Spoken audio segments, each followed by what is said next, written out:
السلام عليكم ورحمة الله وبركاته. إن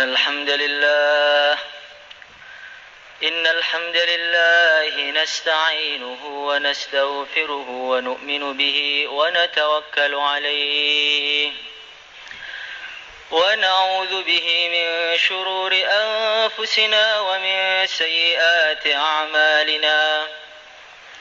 من يهده الله فلا مضل له ومن يضلله فلا هادي له.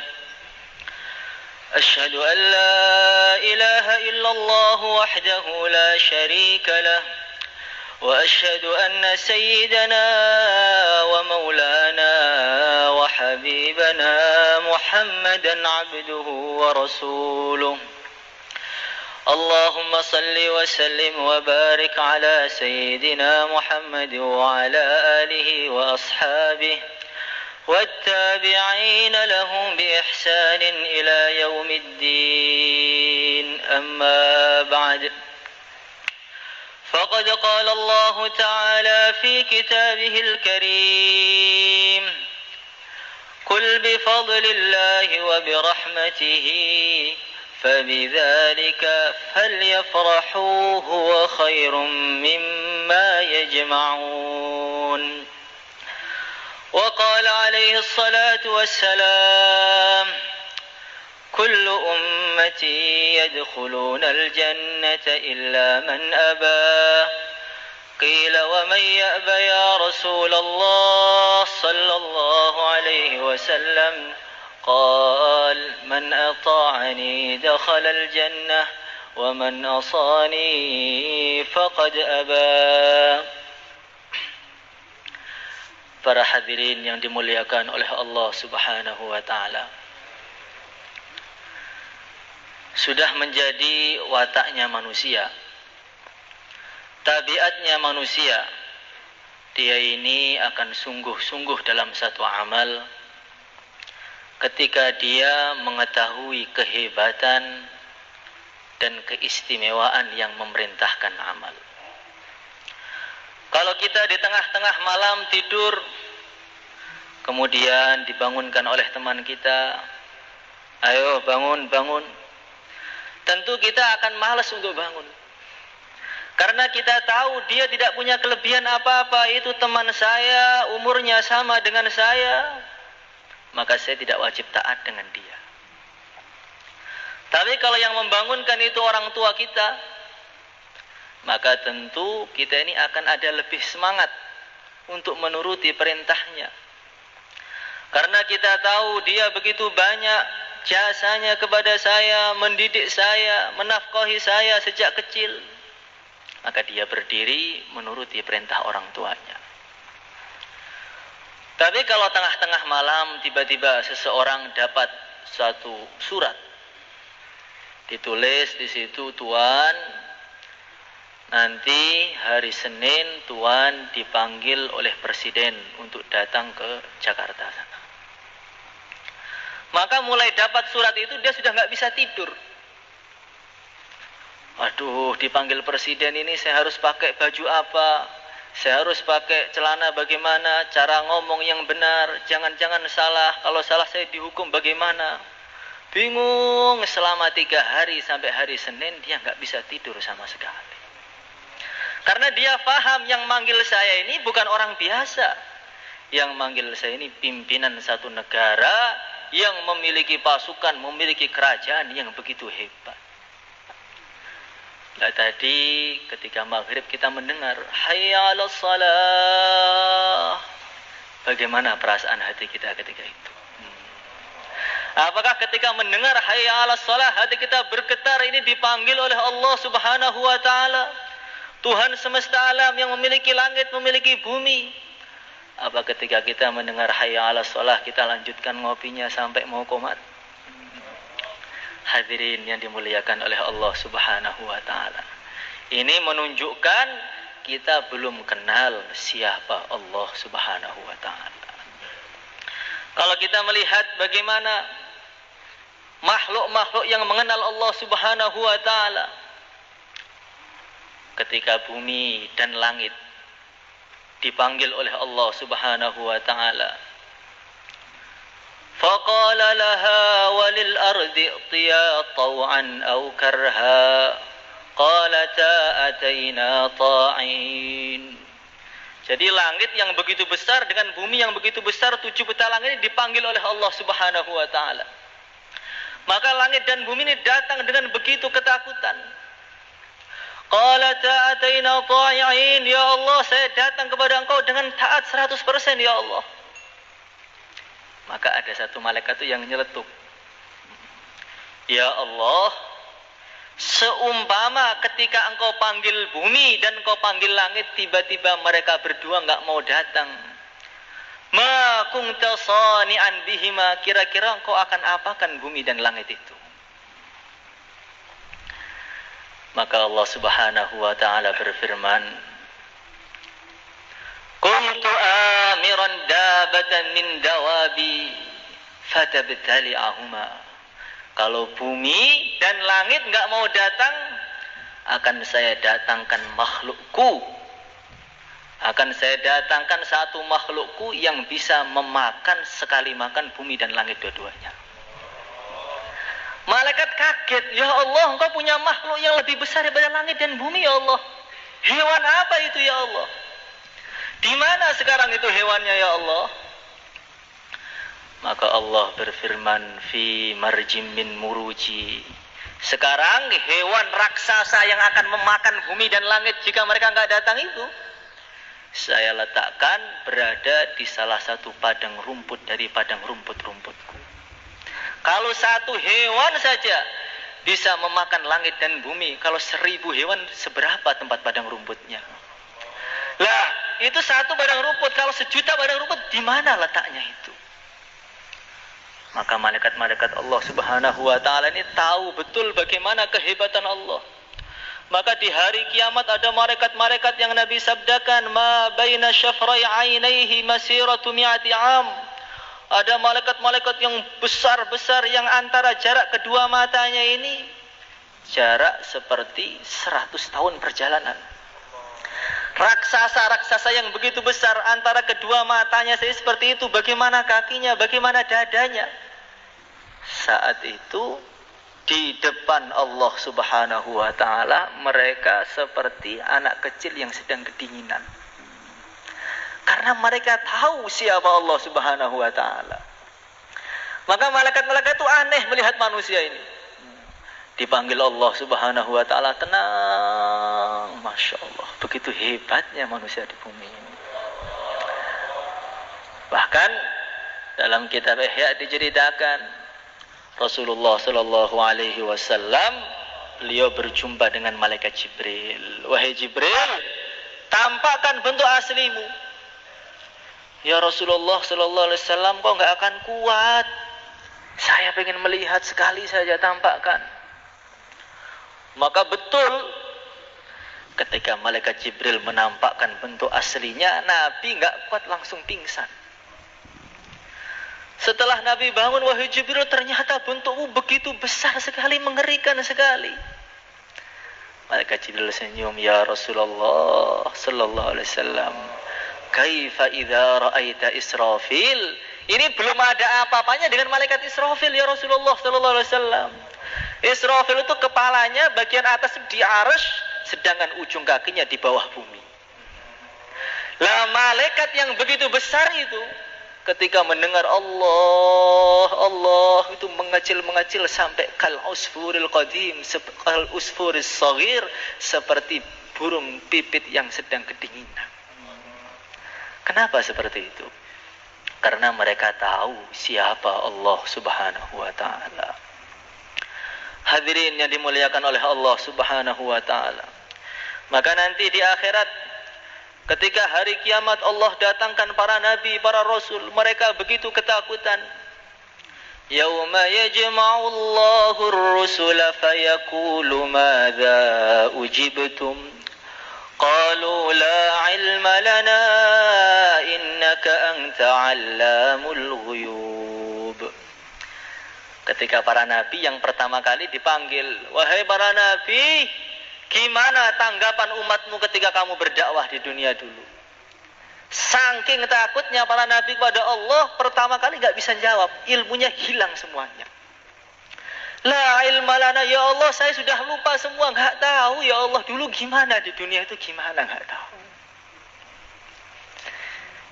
Para nabi yang tidak pernah berdosa di akhirat ketika berjumpa dengan Allah begitu takutnya. Bagaimana yang nanti berjumpa dengan Allah dengan membawa segunung dosa? Apa yang akan mereka rasakan di situ? Hadirin yang dimuliakan oleh Allah Subhanahu wa taala. Alladzina idza dzukirallahu wajilat qulubuhum.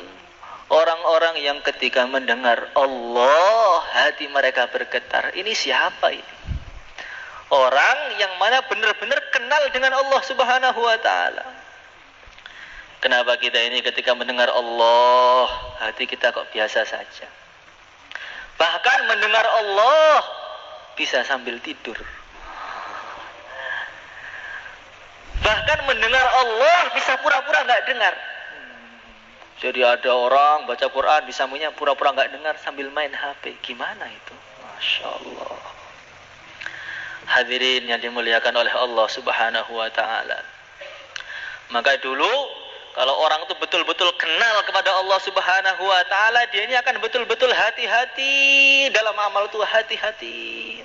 Seperti orang amal depan raja, kerja di depan raja yang begitu hebat, begitu dahsyat. Bagaimana? Dia takut salah. Ada satu ulama, dia ini istiqomah sholat, shaf awal selama 40 tahun. Belum pernah terlambat takbiratul ihram walaupun sekalipun. Maka pas 40 tahun ada urusan. Sehingga dia sibuk, ketinggalan sholat di shaf belakang. Maka tengah-tengah suatu hatinya nggak enak. Masya Allah, biasanya saya ini shaf awal depan sendiri, sekarang saya di belakang. Apa kata orang-orang kepada saya nanti? Orang-orang pasti bilang ini bapaknya ini sudah murtad kayaknya ini. Setelah dia salam, dia langsung istighfar, astaghfirullahaladzim. Ternyata sholat saya 40 tahun ini hanya mencari muka depan makhluk saja. Sudah, mulai hari ini akan saya qadha semua sholat saya selama 40 tahun. Jadi dia merasa sholat di depan dengan di belakang rasanya beda, berarti udah nggak ikhlas.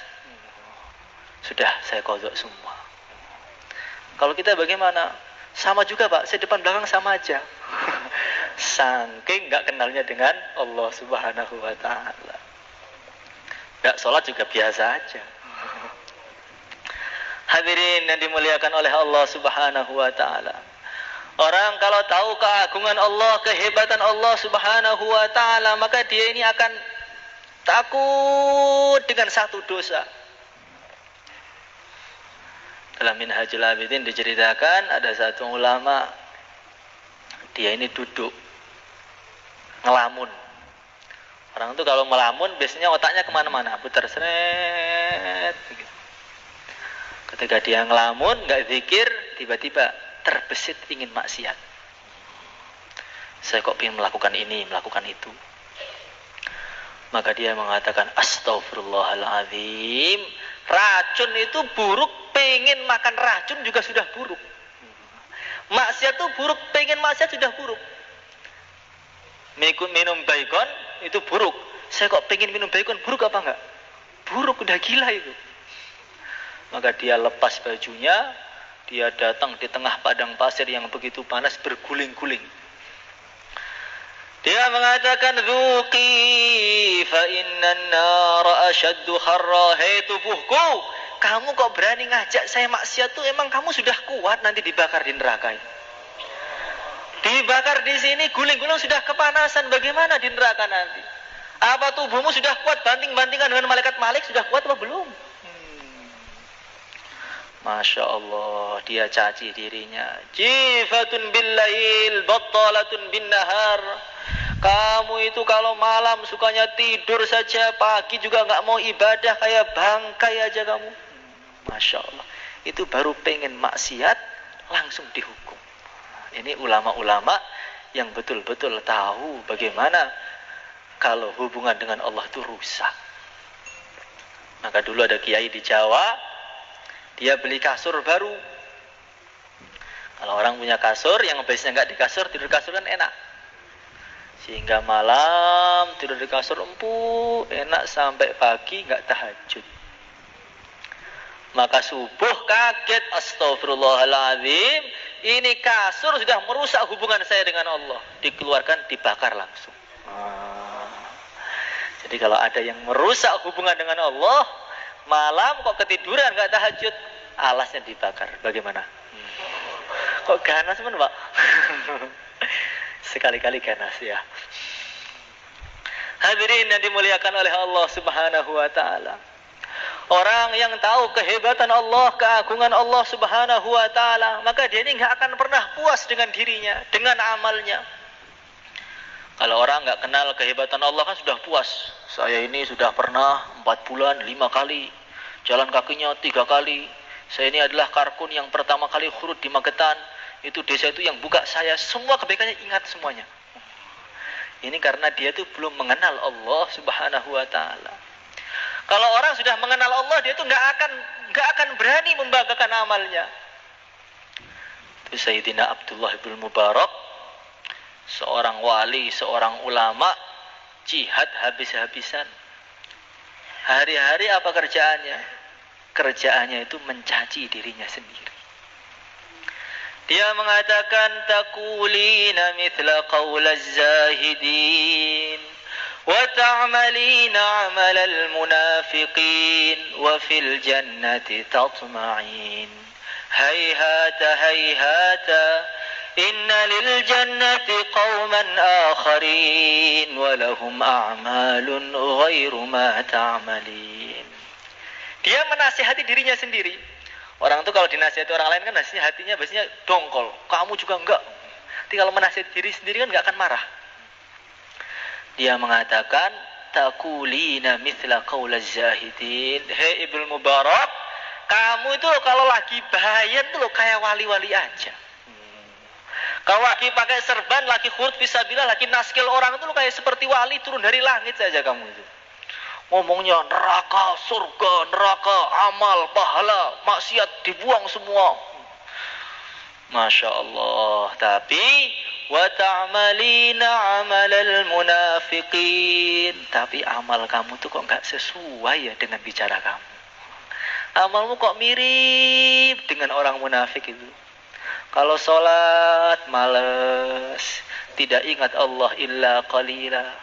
Itu mencaci dirinya sendiri, padahal dia sudah pimpinan para wali, pimpinan orang soleh. Tapi beliau mengatakan, kamu itu kalau ngomong hebat, kalau amal, Masya Allah, inna lillahi wa inna ilaihi raji'un. Wa fil jannati tatma'in. Tapi kamu itu pengennya kok pengen surga. Amalnya buruk, pengennya masuk surga Firdaus, dapat 2,5 miliar bidadari.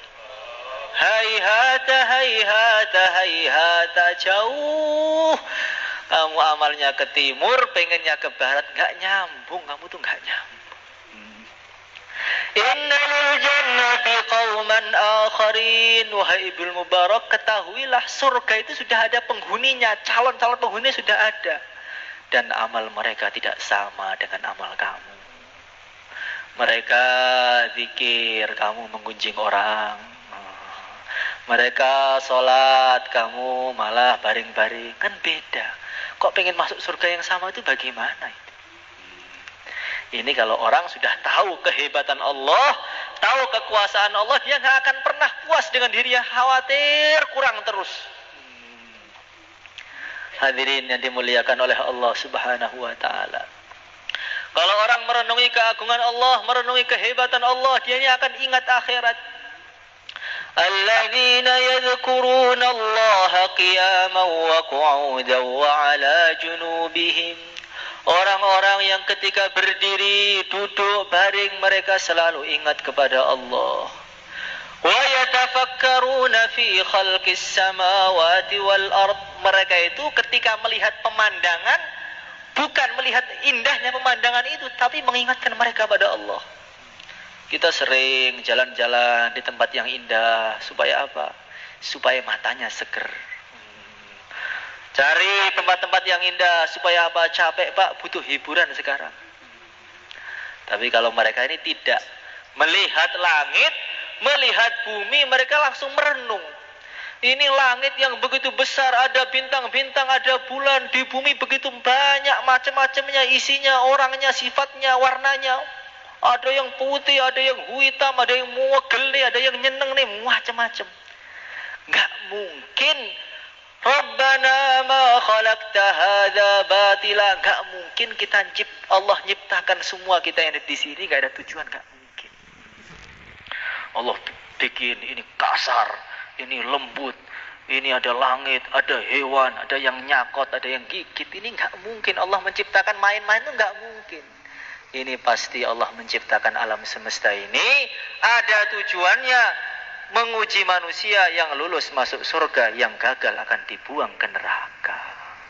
Rabbana faqina adzabannar. Kalau begitu ya Allah, selamatkan saya ya Allah, jangan masukkan saya ke neraka. Jadi begini, kalau orang itu orang baik, dia lihat apapun itu ingat Allah Subhanahu wa taala. Tapi kalau orang buruk, ketika sholat pun ingat selain Allah Subhanahu wa taala. Jadi kita ini perlu merenung, saya ini baik apa buruk. Di depan Allah, tengah-tengah sholat, sama sekali nggak ingat Allah. Bahkan kalau orang ditanya tadi maghrib, bacaannya sholatnya apa? Apa tadi ya?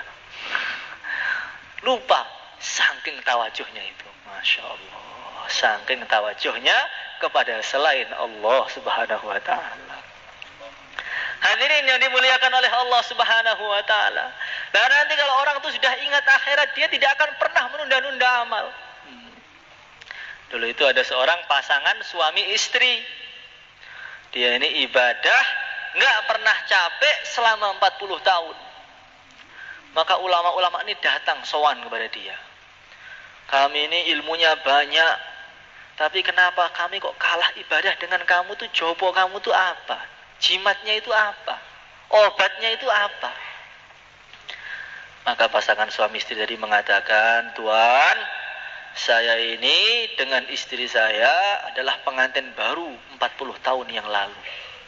Tapi sampai sekarang kami ini apa? Gak tahu saya. Jadi dulu ketika pengantin baru saya ini ngomong sama istri saya, istriku, ini hari ini adalah malam pertama kita, malam yang paling indah di dunia katanya itu.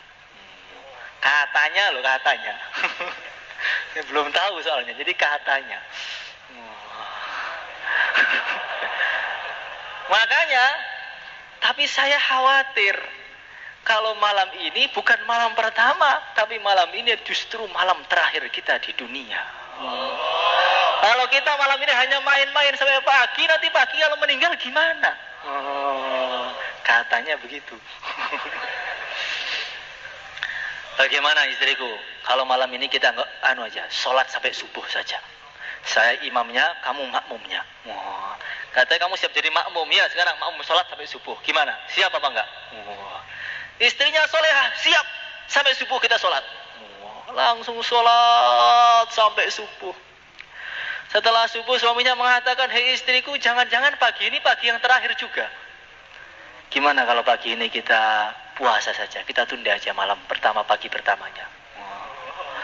Paginya puasa lagi, malamnya gitu lagi, gak terasa 40 tahun. Belum pernah mencicipi istrinya itu. Hadirin yang dimuliakan oleh Allah Subhanahu wa ta'ala. Kenapa kita kalau diajak amal kita tunda-tunda? Ayo Pak Khurud, insya Allah bulan depan aja. Ayo Pak masjid, ya bentar lagi. Ayo tahajud, ya nanti. Kenapa kita menunda amal? Karena dalam hati kita merasa umur saya ini masih panjang sampai melewati 1000 tahun. Saya masih mau nikah, belum punya anak yang sudah nikah. Nanti anak saya belum mantu, saya belum punya bisnis ini, bisnis itu, sawah saya belum panen. Terus bayangkan ini tengah-tengah dia bayangkan cita-citanya. Wajat sakratul mauti bil haq. Datang Israel, disentil kepalanya, langsung copot nyawanya. Disitulah penyesalan yang selama-lamanya. Coba kalau dapat pengumuman, Pak, besok pagi Bapak mati. Kira-kira malamnya mau ngapain? Bisa main game, bisa? Bisa ngobrol, ngopi sampai subuh, bisa? Tidak bisa. Malam langsung ke masjid, tobat, ya Allah, dosa saya ampuni, ya Allah. Mari gitu. Makanya Nabi mengatakan, Sallu salatal muaddi', salatlah seperti salat itu adalah salat yang terakhir. Nanti kita rasakan ketika Isya, ini Isya saya yang terakhir. Nanti betul-betul gimana, Pak? Ya jangan gitu. Insya Allah masih panjang umurnya. Tapi rasakan Isya yang terakhir, saya tidak akan ada kesempatan Isya lagi selain hari ini. Nanti tawajuh, takut, gak diterima Allah. Gak mikir apa-apa. Hadirin yang dimuliakan oleh Allah Subhanahu wa ta'ala. Kalau orang ini ingat akhirat, maka dia ini akan takut dan bisa meneteskan air mata. Al-Imam Al-Ghazali dalam Mukasyafatul Qulub beliau bercerita, tengah-tengah malam ini Sayyidah Aisyah tuh nangis sampai neteskan air mata kena pipinya Nabi sallallahu alaihi wasallam. Maka Nabi tanya, "Ya Aisyah, ma yubki? Wahai Aisyah, kamu kok nangis itu sedih kenapa?" Istri kita sering nangis apa enggak? Sering, Pak. Kenapa? Kurang uang belanjanya. Ini Sayyidah Aisyah tengah-tengah malam tuh nangis sampai enggak bisa dihentikan. Wahai Aisyah, ma yubki? Kenapa kamu nangis itu kenapa? Sayyidah Aisyah mengatakan, "Ya Rasulullah sallallahu alaihi wasallam, saya kepikiran ya Rasulullah." Kepikiran apa? Nanti engkau di akhirat itu masih ingat dengan saya apa enggak? Saya ini mikir akhirat saya bingung. Jangan-jangan di dunia bareng, di akhirat kita musuhan. Di dunia seperti keluarga sakinah, mawaddah, warohmah, sehidup semati, di akhirat musuh bebuyutan. Kenapa? Karena tidak kerjasama dalam agama. Maka Nabi mengatakan, wahai Aisyah, demi Allah Subhanahu wa ta'ala, nanti akan ada 3 keadaan yang mana di situ orang tidak akan bisa ingat kecuali dirinya masing-masing. Apa itu ya Rasulullah sallallahu alaihi wasallam? Itulah yang pertama, tatayurus suhuf, ketika catatan amal kita diterbangkan di atas kepala kita. Jadi itu miber, terbang di atas tuh, goyang kanan, goyang kiri, goyang kanan, goyang kiri. Orang tuh bingung, ini kanan apa kiri, kanan apa kiri. Kalau kanan sukses, kiri celaka, bingung. Sampai nggak bisa kedip, kaku semuanya. Kalau sampai di kanan, فَأَمَّا مَنْ أُوتِيَ كِتَابَهُ بِيَمِينِهِ فَسَوْفَ يُحَاسَبُ حِسَابًا يَسِيرًا. Oh, tanda baik ini. Kalau sampai di kiri, na'udzubillahi min dzalik. Itu yang pertama. Yang kedua apa ya Rasulullah sallallahu alaihi wasallam? Yang kedua, ketika mizan timbangan amal sudah ditegakkan, orang akan dipanggil satu persatu, diletakkan amal baiknya, amal buruknya. Maka orang ini bingung melihat goyangan itu, kanan kiri, kanan jeglek, bagus, alhamdulillah. Ini yang amal baiknya dan buruknya mirip-mirip. Kadang ke masjid, kadang enggak, masjid, kadang enggak, kadang bangun, kadang tidur. Itu nanti goyang terus tuh. Tet. Ada subhanallah sekali, menang baiknya. Gunjing orang, menang buruknya. Nauzubillahi min dzalik. Tapi kalau yang enggak pernah ke masjid, langsung jeglek, enggak usah nunggu itu. Hadirin yang dimuliakan oleh Allah Subhanahu wa taala. Nah, disitulah nanti akan ada pengumuman satu persatu, dipanggil oleh malaikat. Sa'ida fulan falam yasqa abada. Fulan bin fulan telah sukses, dia tidak akan bisa celaka selama-lamanya. Itulah pengumuman yang sebenar-benarnya pengumuman. Kalau kita ujian, lulus, senang. Tapi apakah lulus di akhirat? Belum tahu. Tapi kalau ini pengumuman terakhir, kalau sudah lulus berarti selama-lamanya lulus. Kalau gagal, naudzubillah, selama-lamanya gagal. Yang ketiga apa ya Rasulullah sallallahu alaihi wasallam? Yang ketiga yaitu sirat. Masya Allah. Nanti itu akan ada pengumuman besar. Setelah para nabi melewati sirat, ada pengumuman. Para malaikat, para jin, para manusia semua tundukkan pandangan. akan ada wanita termulia yang melewati sirat, yaitu Sayyidah Fatimah radhiyallahu taala anha. Orang yang paling berhijab ketika di dunia, nanti di akhirat malaikat pun nggak boleh lihat. Kalau yang di dunia dipajang di mana-mana itu bagaimana itu? Hadirin yang dimuliakan oleh Allah Subhanahu wa taala. Disitulah ketika di sirat itu paling menghentikan, karena itulah ujian terakhir. Orang-orang munafik sepertinya berhasil. Allah ingin mempermalukan orang munafikin. Ayo jalan. Jalannya lancar. Pas satu langkah sebelum surga kepleset ke neraka. Karena mereka zahirnya iman, zahirnya soleh, hatinya busuk. Maka tampaknya lewat, tampaknya lolos. Sebelum masuk surga dikit lagi sudah nyenggol, jatuh ke neraka. Na'udzubillahi min dzalik. Hadirin yang dimuliakan oleh Allah Subhanahu wa taala. Inilah kalau orang itu ingat akhirat, timbullah tetesan air mata yang karena Allah. Apakah kita pernah menangis? Sering kita menangis. Menangis apa? Ada musibah kematian, ada musibah bisnisnya bangkrut, ada sakit karena disakiti orang. Sakitnya nggak hilang-hilang sampai 10 hari. Kenapa kamu nangis? Dia menyakiti hati saya, Pak. Masya Allah, sampai nangis, doakan jelek semua. Ya Allah, azab dia seperti azabnya kaum Ad, kaum Samud. Masya Allah, Kang, begitu teganya dirimu. Hadirin yang dimuliakan oleh Allah Subhanahu wa taala. Tapi apakah kita ini pernah nangis karena tangisan tadi kita mengingat dosa kita yang lalu? Ya Allah, dulu saya dosa ini, bagaimana di akhirat nanti? Netes air mata. Pernah nggak seperti itu? Lah itulah tangisan yang akan menjadi tabungan kita di akhirat. Hadirin yang dimuliakan oleh Allah Subhanahu wa taala. Dalam satu hadis diceritakan nanti air api neraka ini akan keluar mengejar orang-orang iman orang-orang kafir di mahsyar sana. Maka umat Muhammad ini datang sebagai pahlawan. Dia mengatakan bihaqqil musallin, bihaqqis shaimin, irji'i. Wahai api, dengan berkahnya orang salat, berkahnya orang dakwah, berkahnya orang zikir, kembali ke neraka. Tapi apinya enggak mau kembali. Apinya terus ngejar, mau dimakan semua orang di sana.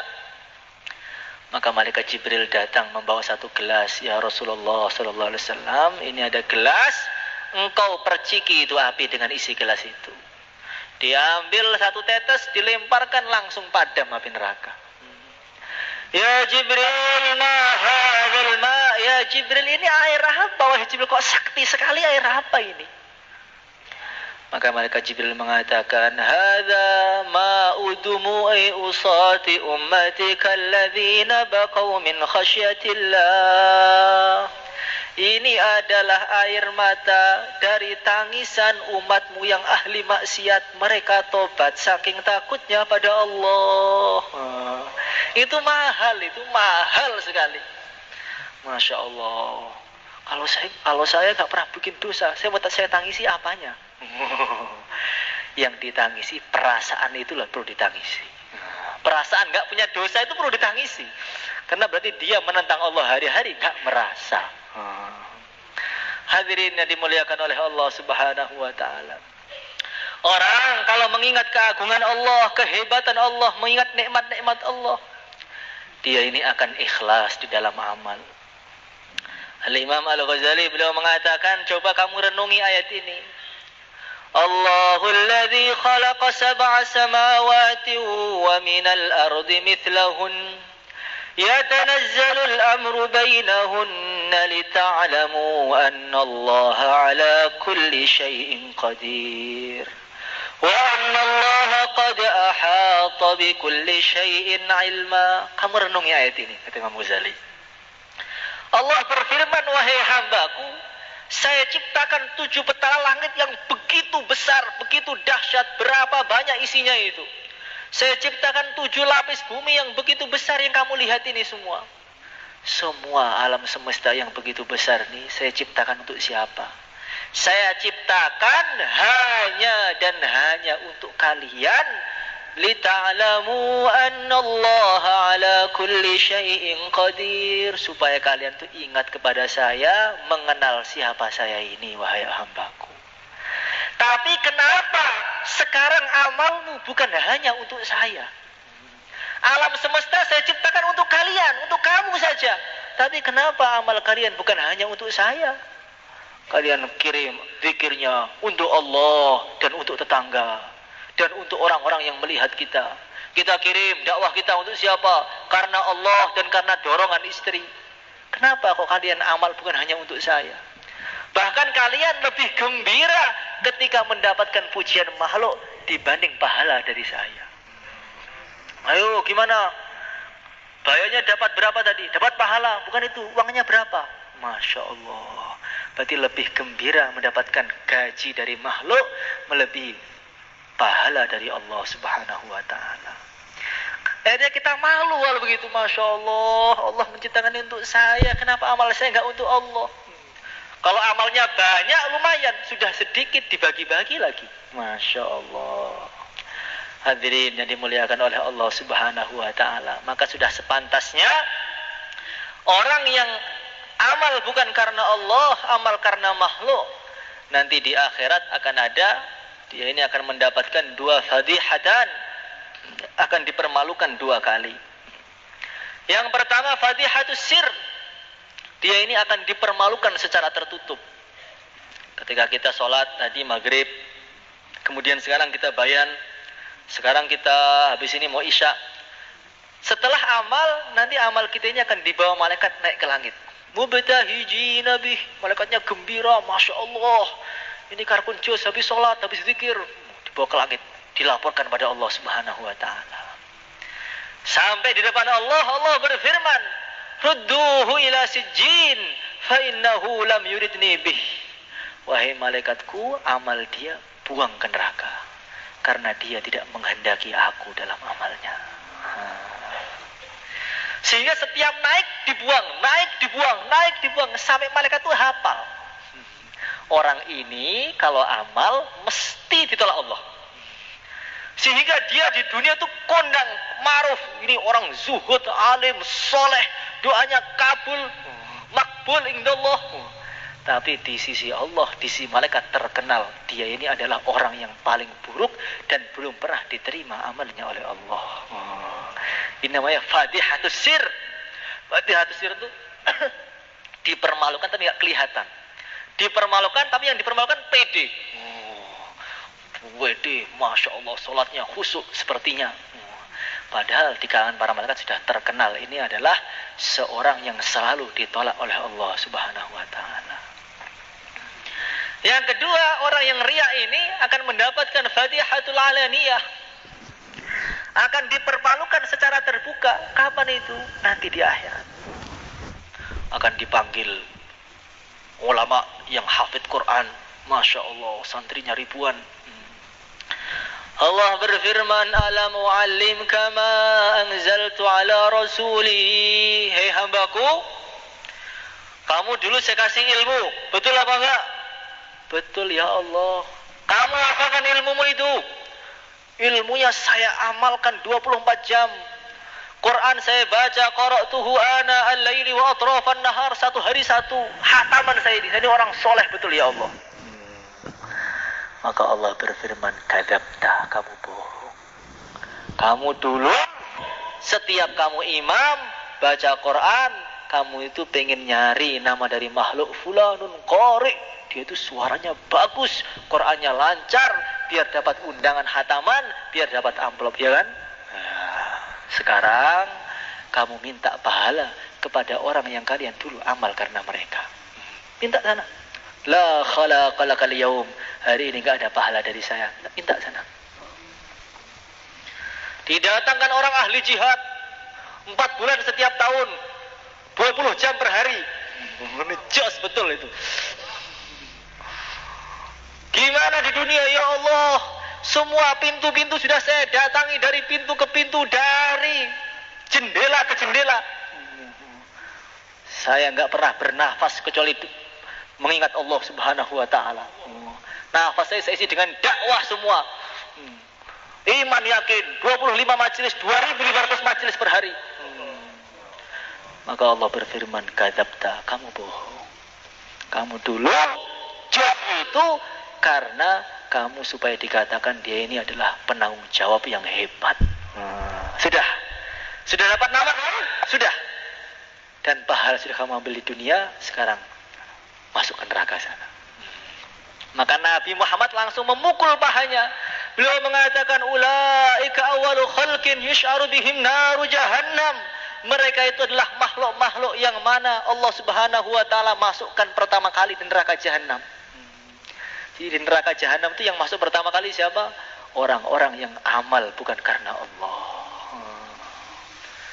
Tapi kalau saya, Pak, amal saya ini karena Allah terus. Jangan ngomong begitu dulu. Ikhlas itu nggak mudah. Jadi ada ini kisah nyata. Ada orang mau khurut. Ketika mau khurut, dia itu punya jam tangan. Saya mau khurut, tapi sekalianlah nanti mau saya jual ini jam tangan ini buat tambahan bekal. Salah apa enggak? Enggak salah. Dia betul. Berangkat, Bayan Hidayah. Sebelum berangkat dia tidur. Ngimpi berjumpa dengan malaikat-malaikat tim taskil. Jadi ada malaikat tim taskil yang merekap harian itu ada. Ditulis. Hari ini jamaah 10. Fulan bin Fulan keluar fisabilillah, tujuannya ini. Dia dengarkan awal sampai akhir enggak ada namanya. Maka demo langsung dia enggak terima. Hei malaikat, kamu enggak adil kamu itu. Enggak adil gimana? Saya ini khut fisabilillah ini sudah Bayan Hidayah. Sah belum pulang saya ini. Maka malaikat mengatakan enggak. Kamu sudah ditulis di buku lain, kamu khurut untuk dagang. Dagang itu tambahan, intinya khurut tambahannya dagang. Enggak apa-apa kan? Enggak. Selagi masih ada karena yang lain, Allah tidak akan menerima. Ini di majelis ini malam markas ini ada malaikat yang rekap juga ini. Fulan misalnya itikaf. Niatnya apa? Takut istrinya. Di rumah bosen dengerin suaranya istrinya ngomel terus, akhirnya ke markas. Fulan bin Fulan, ngapain ke markas? Karena nyari teman ngopi. Fulan bin Fulan, ngapain ke markas? Nagih utang ke temannya kemarin. Masya Allah. Itu udah direkam semua itu. Malaikatnya di sini samping ini. Fulan bin Fulan, ngapain? Bayan. Disuruh kiai. Masya Allah. Itu ada pahalanya nggak kira-kira ya? Masya Allah. Hadirin yang dimuliakan oleh Allah Subhanahu wa taala. Maka kita ini hanya bisa satu, tobat terus sudah. Enggak bisa ngapa-ngapain. Yang kita banggakan itu sudah enggak ada. Amal sudah dikit, banyak lalainya.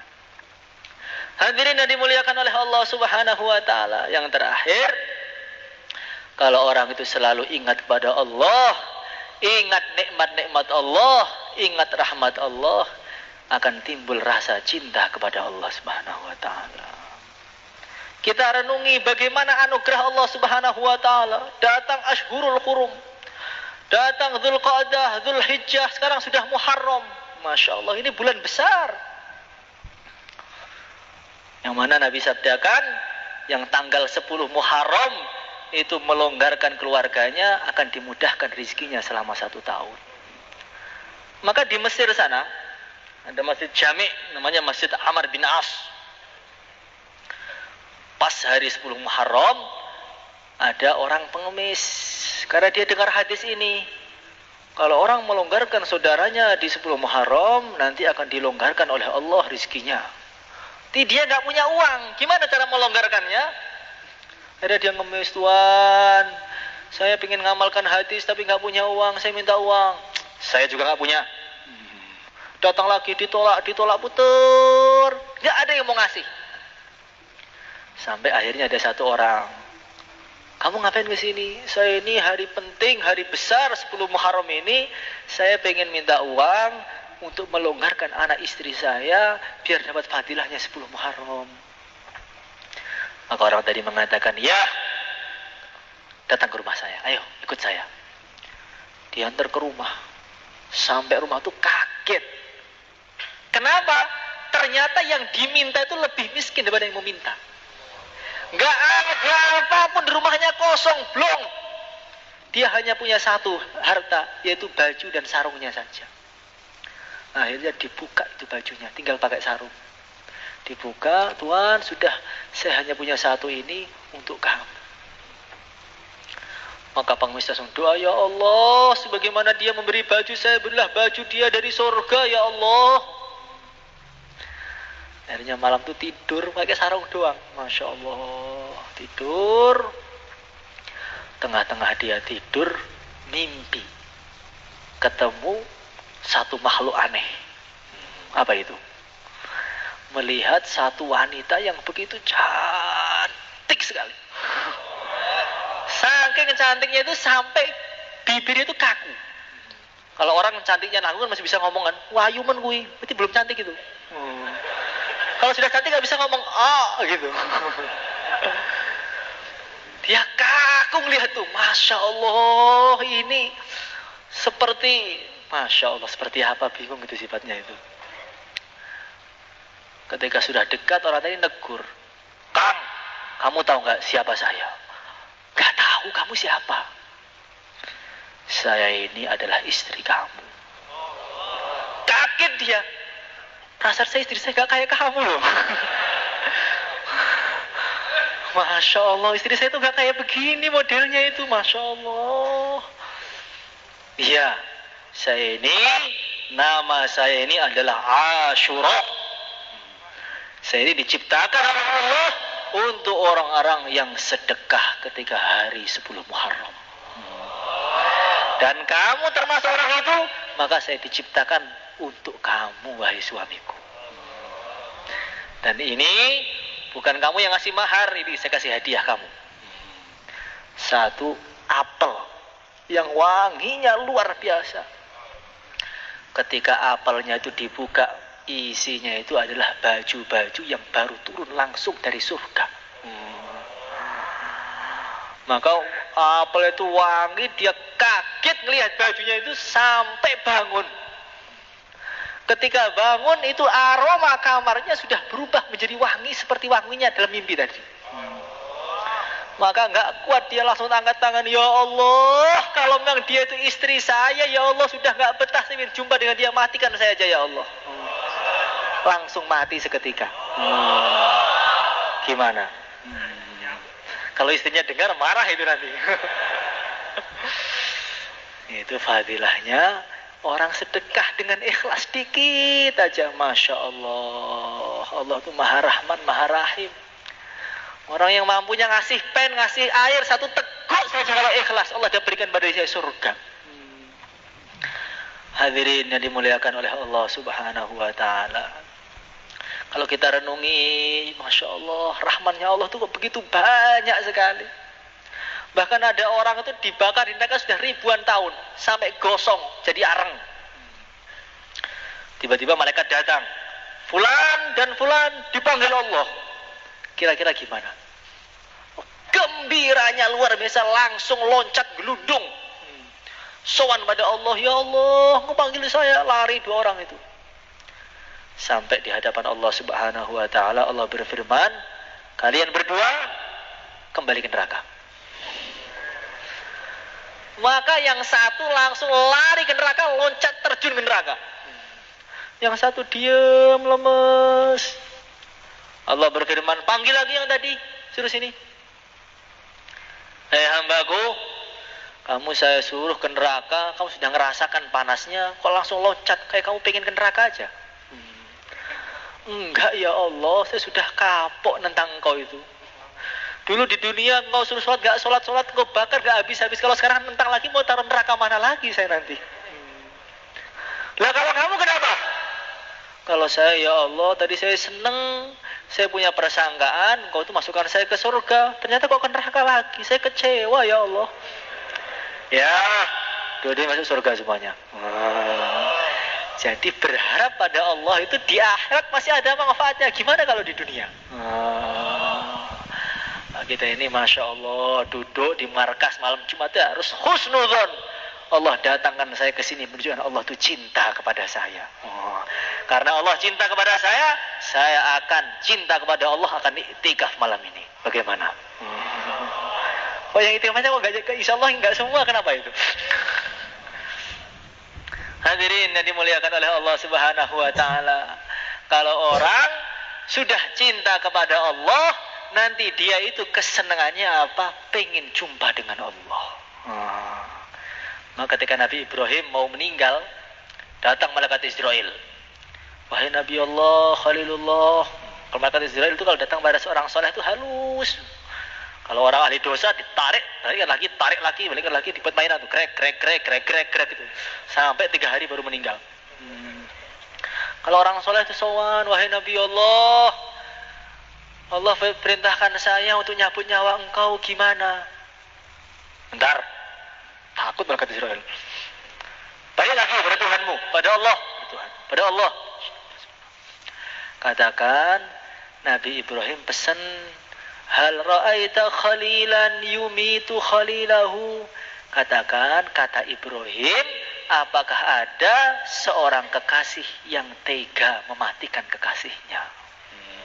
Saya kan Khalilullah, kekasih Allah, masa Allah tega mematikan kekasihnya? Maka Israel lapor, ya Allah, Nabi Ibrahim gak mau meninggal, ya Allah. Nah dia bilang apa? Dan Allah maha tahu. Dia bilang, ya Allah, hal ra'aita khalilan yumitu khalilahu. Apakah ada seorang kekasih yang tega mematikan, membunuh kekasihnya? Wahai Israel, katakan pada Nabi Ibrahim, hal ra'aita khalilan yakrahu liqa'a khalilihi. Apakah ada seorang kekasih yang gak mau jumpa dengan kekasihnya? Gimana? Siap mati sekarang? Jangan insya Allah, kalau betul gimana nanti? Walaupun siap, kalau takdirnya gak mati, ya gak akan mati. Walaupun gak siap, kalau takdirnya mati, keserempet sedikit langsung mati. Watuk aja mati. Saya punya tetangga itu, Masya Allah, sehat, mandi, sore langsung meninggal. Gak ada sakit-sakitnya. Makanya kalau orang itu betul-betul cinta kepada Allah, pengennya itu hanya jumpa dengan Allah. Lah tandanya itu apa? Nanti ketika Isya, ketika mendengar hayya 'alas shalah, ayo gimana? Kalau langsung berdiri berangkat ke masjid, ditandanya dia cinta kepada Allah. Kalau orang itu sudah cinta kepada Allah, dia tidak akan mengeluhkan musibah-musibah yang Allah berikan kepada dia. Ada orang-orang itu datang kepada satu ulama namanya Shibli, ulamanya itu. Kamu kenapa ke sini? Siapa kalian? Nahnu ahibba'uk. Kami ini adalah orang-orang yang cinta kepada engkau, wahai Syekh. Kami ini setiap hari Fatihah kepada engkau, cinta 24 jam, ingat terus dengan engkau. Maka oleh Syekh Shibli itu diambil batu, dilempari mereka itu. Lari semua. Kalau kamu cinta kepada saya, kenapa kalian lari ketika saya lempari batu? Kalau orang itu sudah cinta, dilempari batu seperti dilempari coklat. Kalau orang sudah cinta kepada Allah, dikasih musibah-musibah, diuji nikmat, ya Allah, ini ujian ini supaya saya semakin dekat dengan engkau. Diuji bisnisnya macet, apa musibah ini, ya Allah, saya tahu ya Allah, mau uji saya ini kenapa? Supaya saya enggak betah di dunia, pengen berjumpa dengan engkau. Bagaimana? Dan yang terakhir, kalau orang itu cinta kepada Allah, dia akan taat kepada Allah, akan menyebarkan agama Allah Subhanahu wa taala. In kunta shadiqan la ata'tahu, innal muhibba liman yuhibbu muti'u. Kalau betul cinta, Allah perintahkan langsung berdiri. Sekarang Allah perintahkan kita untuk menyampaikan agama. Bagaimana? Yang siap silahkan berdiri. Mungkin itu yang saya sampaikan, kurang lebihnya minta maaf. Wassalamualaikum warahmatullahi wabarakatuh.